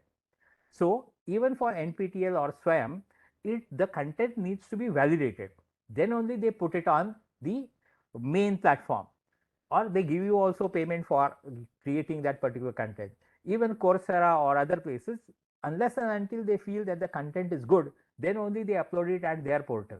But if you feel that you want to upload your own content, you can definitely use the YouTube or the other media. So distance learning or online education is going to stay, but it is not going to be the end. Where physical requirement is there in pharmacy, I can't make a formulation on digital mode. I have to come down to an institution or a facility where I have all the machines where I can create that particular formulation and then work on. In engineering, I cannot make a machine online. I have to have something which is directly related to the material. I learn something online, but for physically I have to come down and work on. So from that point of view, we require development related to this particular part to a very great extent, and a lot of work is there for the faculty members to get on. So blended learning and technology, if we is there together, normally you have experienced in the pandemic. Now blended learning would play a major role, and in this way you will be able to work in both, take the advantage of both the online mode as well as the offline mode. And for practical purposes, you need to come and have it in the blended mode. Now basically this I have tried to put it, but before I close, I would like you to get on with one very simple thing which will be useful for you, and you can pass it on to students. You might have seen thumbs up. Okay, thumbs up, normally we call it as maybe some sort of a drink or the other part. But if any activity is done, then automatically we say that, okay, this is the thumbs up for that particular activity. Now, if you say consider all the fingers, there are five things which we should keep in mind. First is the thought. Means if you want to get into online, there has to be a thought process that yes, I have to get into. Then you need to take an action. You need to take an action that yes, I have to create a course. I have to create some material for my students. Then you have to take action. Now, once you have taken action, then you need to have a habit, because I just create a course, seeing something is not sufficient. I need to have a habit. I need to have a habit of creating that particular course. So I have the habit of creating that course. Once I have developed the habit of creating that course, it is as good as going to the class and giving a lecture. So your first lecture may be difficult, but your 20th lecture turns out to be very interesting, and the other part. So I need to inculcate a habit. Now habit, once I have inculcated a habit, I develop a character. Now character is something for which you are known for. So if I want to be a best teacher, the character of a best teacher is yes, he or she is conducive, he can give us many things or she can give us many things, and if I approach that particular teacher, she is available. So the character is developed, and then ultimately is destiny. It is the destiny which is the main part. So you want good students to come out, you want our students to become great, you want your students to be leaders, you want our students to be better in the field. So that's the destiny maybe for a teacher, that my students, my whomsoever I have taught, would turn out to be big people or maybe giving something to the society. So from that point of view, these five things: thought, action, habit, character, and then destiny. It is applicable to you also. And from that particular point of view, I would like to tell you that remember your fist or the thumbs up. And having this always with you is going to help you, because thoughts create actions, thoughts create actions, actions create habits, habits create character, and character gives you destiny. So as a teacher, we have the habit of teaching, but unless and until we have good thoughts, unless and until whatever the thoughts are there for the betterment, then and then only we can take good action. So if I want to be a good teacher, automatically my actions, which are reflected through my curriculum design, through my content, through my delivery, then automatically these are going to play an important role. And maybe the new education policy wants that focus on the faculty. Once that focus on faculty is there through the faculty development programs or through the other aspects, then automatically this development is there. So friends, maybe with this was a very small presentation related to NEP with some ideas. It may pose different questions which are there. I would like to answer some of them. So it's open for discussion.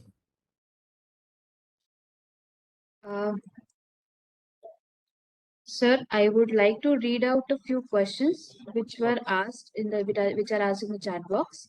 Okay. The first question is from Dr. Tina Saldana.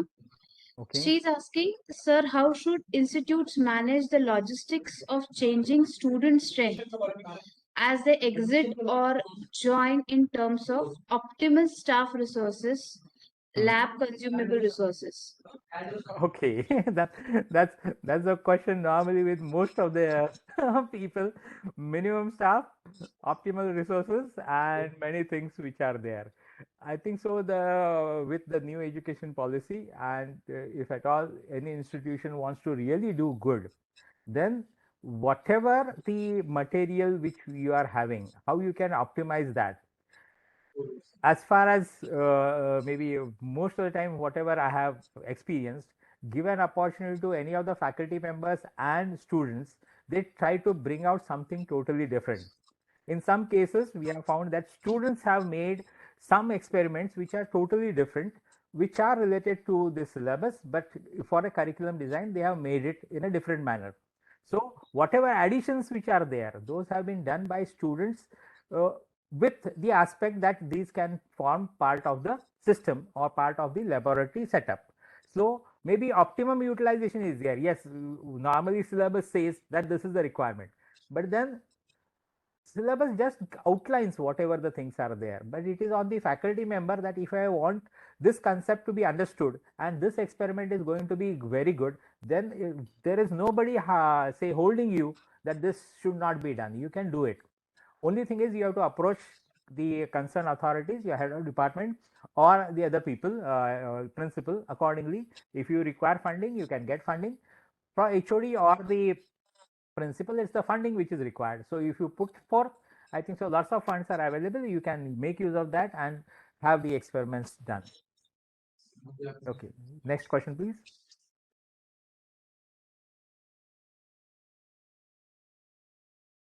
Any other question? Yes, sir. There is one more question.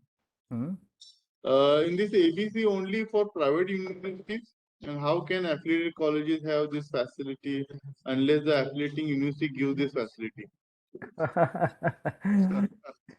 So basically, I think so. That is one thing which normally you should not talk from what you call, because it's affiliated university. We are not getting facilities.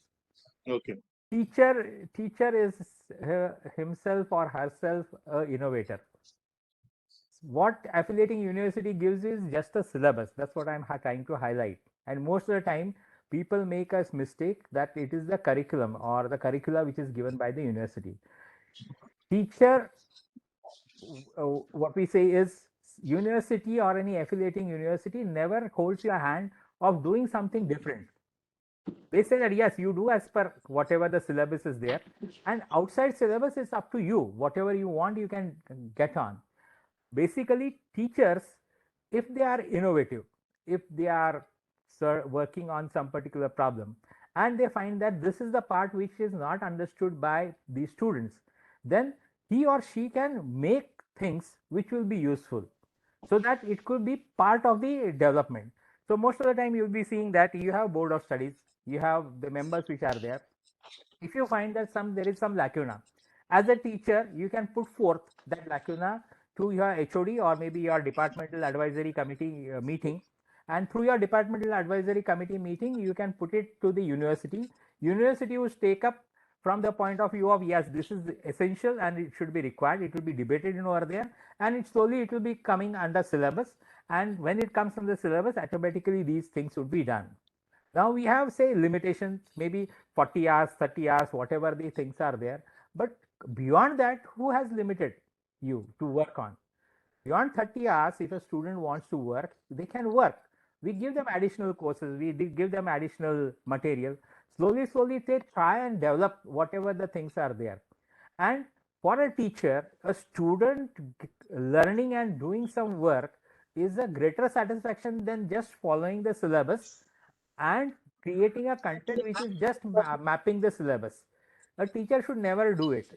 That is not a good quality of a teacher. Basically, if you just stick to the syllabus and then follow whatever is there as per the syllabus, then you are deteriorating yourself. Never do that. Maybe through my experience, whatever the things are there, you'll never learn different. In order to learn differently, you have to think. As I told you, you have to think, yes, this is the topic which has been given. From this topic, we directly jump to this particular topic. In between, I require many things which need to be taught so that this second topic can be addressed properly. It is not there in syllabus.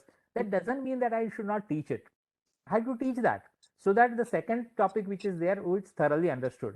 Now, a teacher who has gone through the syllabus properly and knows what are the missing links can put forth accordingly to the departmental advisory board, and departmental advisory board can put it further.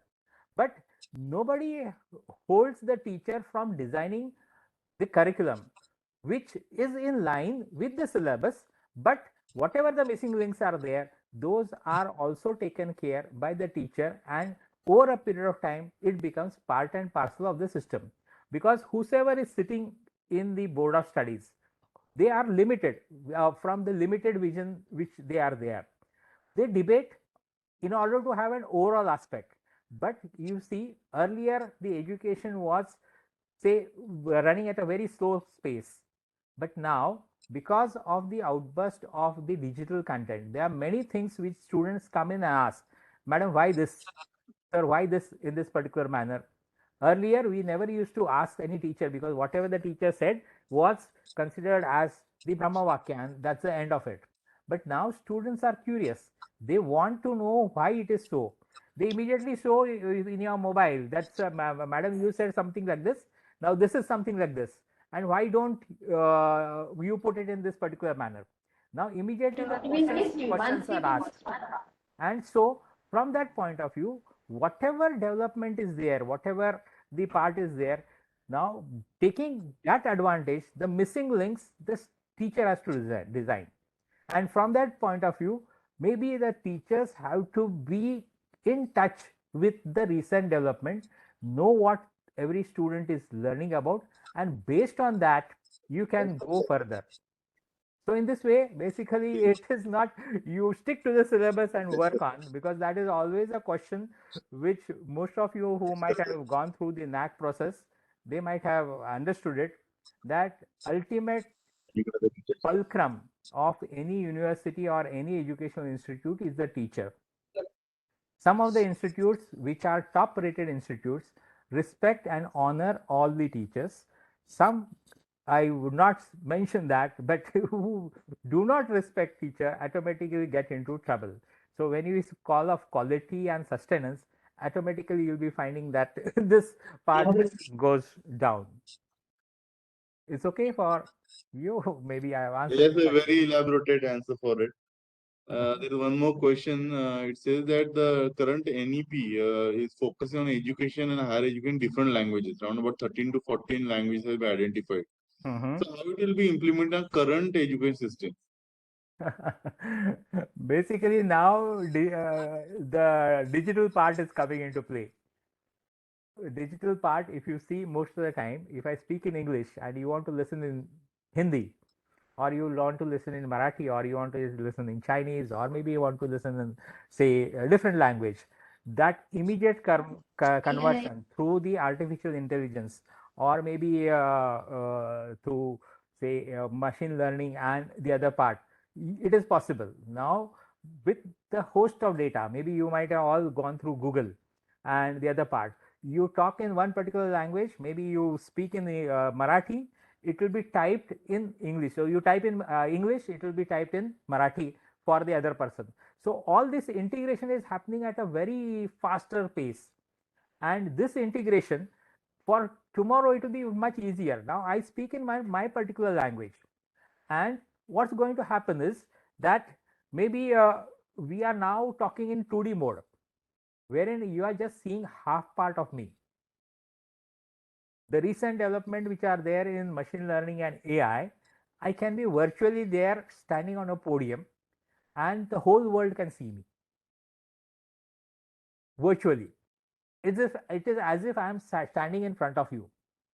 It may be a class, or it may be you are sitting in your own room, but you'll be seeing the full length, as if I am fully present in front of you and trying to deliver whatever the things are there. Now this technology would come into picture within 4 or 5 years time, and because of this 5G and maybe 6G or whatever the things are there, so it will be as good as virtual reality. Now once virtual reality would come in, you will be having students not only in your institution, but you will be having students all over the world listening to you, and that too virtually. You will be able to see those students in full, as if you are sitting in the class and trying to explain them. Now this would come in the near future. So maybe except for doing things with hands, where you require physical presence, there and there only you need to go down to an institution where all these facilities are available. But if you want to talk anywhere in the world, this arrangement is coming up much faster, much quicker, and at a much faster pace. Okay, anything else? Yes, sir. Yes, sir. Very thank you, sir. Okay.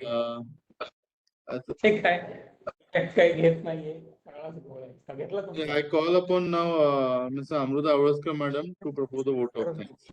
येण्यासारखं चाललंय राव यांचं समजा पहिल्याचं पण certificate अजून कोणाला मिळालंच नाही नंतर तुम्हाला सुरुवातीला जे मिळाले ते मिळाले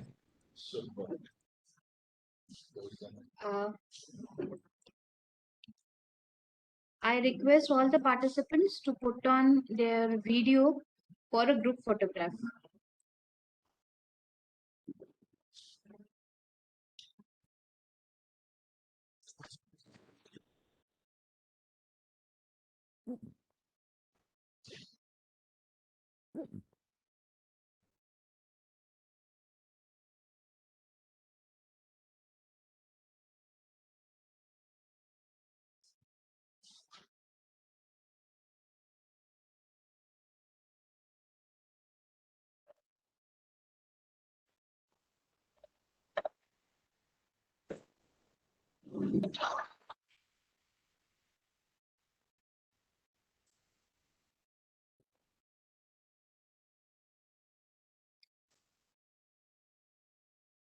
Prinkle, madam, please let us know when it's done. Okay, I can leave the meeting.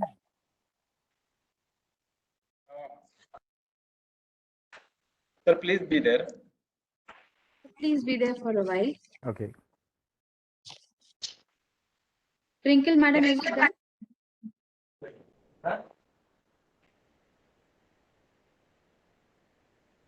Is the group photograph done?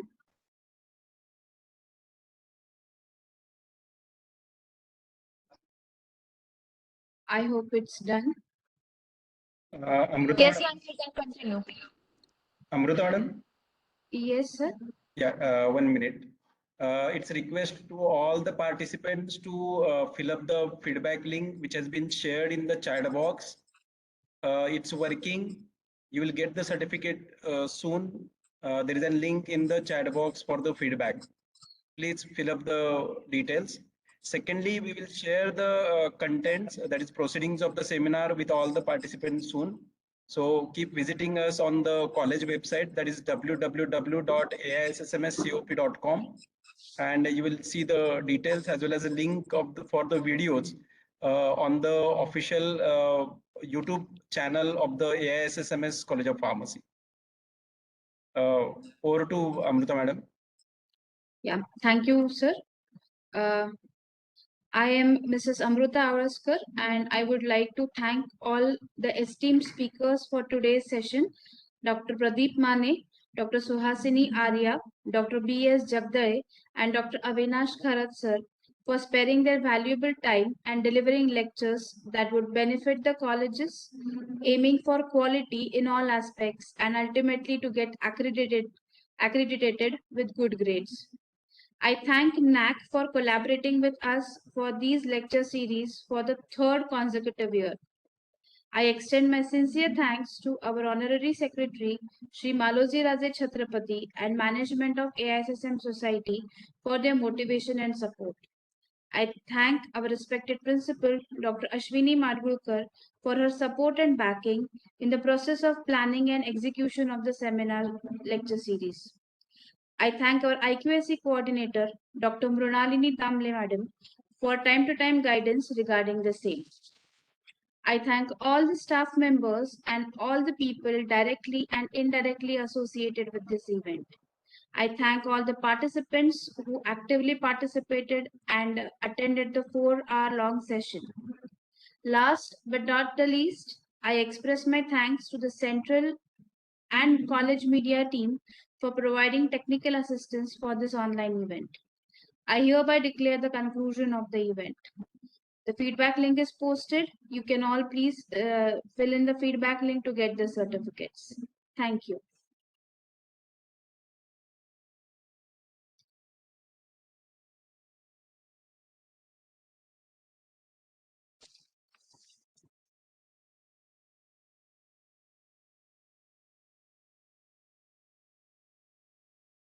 We can end the session, madam.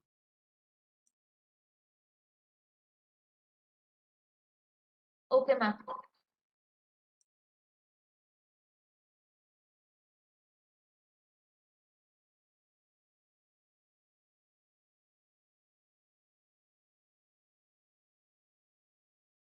Twinkle madam.